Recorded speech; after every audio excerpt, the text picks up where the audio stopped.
Hello YouTube and welcome to my channel, My Shipping Status. Today I will introduce you to the top 5 of my favorite DreamWorks ships. These ships are the ones in the DreamWorks universe who gave me the more feels, or that I recognize as having a huge potential. This video is not an analysis, it's an expression of my opinions. But before anything, let me direct you towards 3 other videos. If you have no idea of what shipping is, here's a video I made explaining it. As I will not be analyzing the DreamWorks history nor the movies in details, if you're curious about it, do not hesitate to go and watch the 7 videos made by Electric Dragon Production on DreamWorks and its movies. The YouTube channel DreamWorks TV did a top 5 on the most romantic moments presented by Monica McFarlane. And without further ado, let's dive into the worlds given to us by this lonely child on the moon. Number 5. From the movie Shrek Forever After, the couple composed of warrior Fiona and Shrek. It says Shrek. Doesn't really have a ship name, so I tried. Shrek Forever After is the 4th movie of the Shrek saga. As the characters have greatly evolved during the years, Shrek is now the father of 3 little ogres living in the swamp with his wife Fiona. But he grows nostalgic and tired of his way of life. After a few events, he meets Rumpelstiltskin, who offers him to trade the day of his life with the day of his childhood.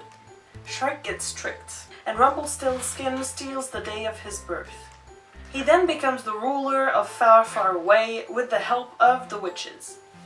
Shrek has a day to find Fiona to get a true love's kiss to break the spell, or he will cease to exist. But things do not go as smoothly as expected when he finds out what has become of Fiona in this alternate reality. In animated movies, we rarely have the opportunity to explore the struggles of fatherhood. And to this day, it is still very frowned upon to feel like being a parent is too much. It is never easy to balance kids, love life, friends, and still find time for yourself. And I think this movie described it perfectly. We rediscover, at the same time as Shrek, a character we loved for 3 movies as a liberated, free and empowered woman, either as a mother or as a chief leader. And in both, she kicks ass. The relationship was cute in the other movies, but in Shrek Forever After, Fiona has locked herself up in her own emotional tower, and Shrek is, for the 2nd time, here to help her free herself from it. He gives her all the love she needs and deserves to get better and help herself get out of this emotional tower. And this is a parallel to how she opened his heart in the first movie in 2001. And with this relationship and movie, their circle is complete. Number 4. From the movie The Road to El Dorado, the relationship between Tulio, Miguel and Chell. It's the story of 2 con artists, Miguel and Tulio, who unexpectedly discover the legendary city of El Dorado. At their arrival, they are mistaken with gods and played along with it. They meet there a thief named Chell, who is aware of their plan to escape with a mountain of gold, and who help them out. They are partners and accomplices, and do not hesitate to give up their lives and dreams for the others. They are teasing, curious, and sincere with each other. Well, most of the time. They are all con artists and adventurers. And I easily imagine the 3 of them spending the rest of their lives together, spending years traveling all around the globe, and settling down in a quiet and calm place, raising their family with a lot of laughter and fun stories. The pairing Miguel makes a lot of sense, but I also feel like it would be a bit out of character. Chell is here to build the sexual tension, and I don't really believe that Miguel and Tulio could be able to do anything physical without her, at least in the beginning. I think I also like the idea of an OT3 in an animation movie not M-rated. Number 3. From the completely underrated movie Sinbad, Legend of the Seven Seas. The ship composed of Marina and Sinbad. Yes, I know I'm not being original. Sinbad, Legend of the Seven Seas tells the tale of the pirate Sinbad who crosses paths with his childhood friend Protheus, Syracus's prince. Accused of stealing the Book of Peace, Sinbad has to bring it back in 10 days or Protheus will be killed in his stead. Then begins a fantastic adventure to the end of the world with his crew and Protheus's fiancée, Marina. I love it when characters fight. No, I'm not a masochist. There's logic behind this. For me, we have learned too much how to conceal how we feel and what we think, to be able to adapt under any circumstances. So much that we aren't sure anymore that what we're thinking is truly ours, or if it's what we should think. For me, when characters fight, it means it touches them deeply enough to express it to the other person. Marina and Sinbad are two profoundly different characters. Their differences can be summed up in this scene. Egotistical. You spoiled. Disrespectful. Pretentious. Deluded. Pompous. Self-centered. High and mighty. Untrustworthy. Ungrateful. Impossible. Insufferable. At least I'm not repressed. But at the same time, they're very much alike. They are proud, smart, brave, resourceful, blunt, and stubborn. They both fell in love with adventure and piracy at the same time that they fell in love with each other. Literally. Many people have big problems with this ship because of the kind, Hufflepuff Protheus, who encourages his childhood friend and his fiancée to spend the rest of their lives as pirate lovers. Some people think he's a pushover with no personality.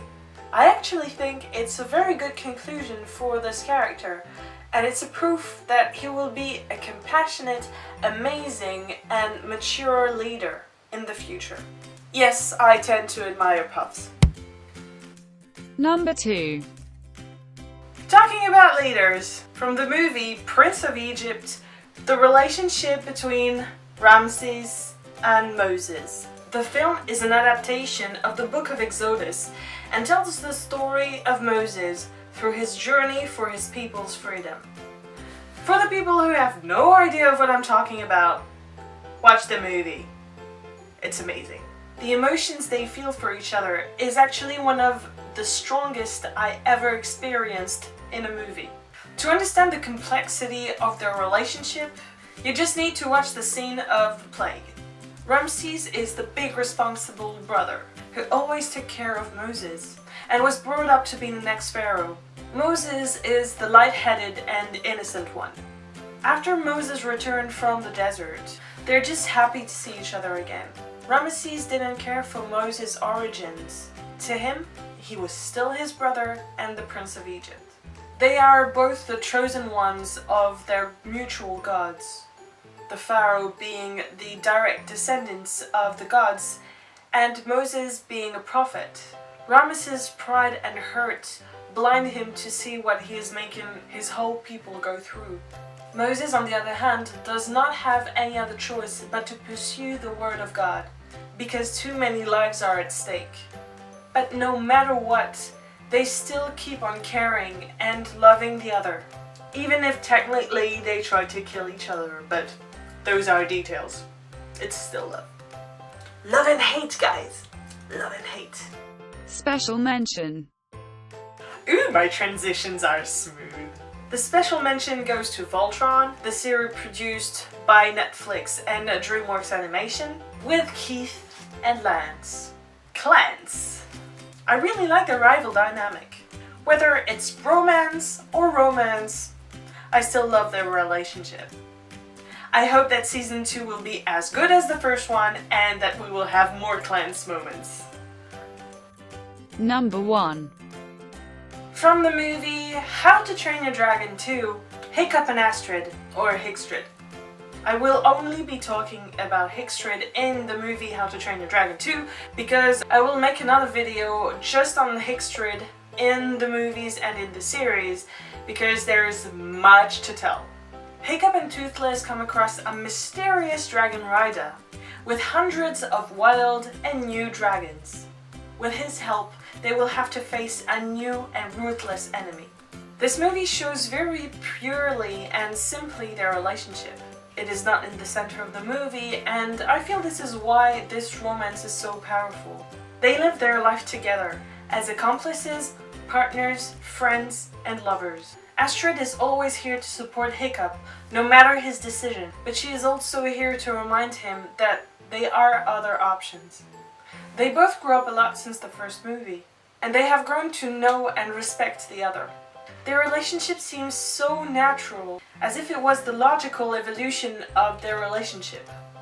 So yes, without a doubt, Astrid is my favorite ship of the entire DreamWorks universe.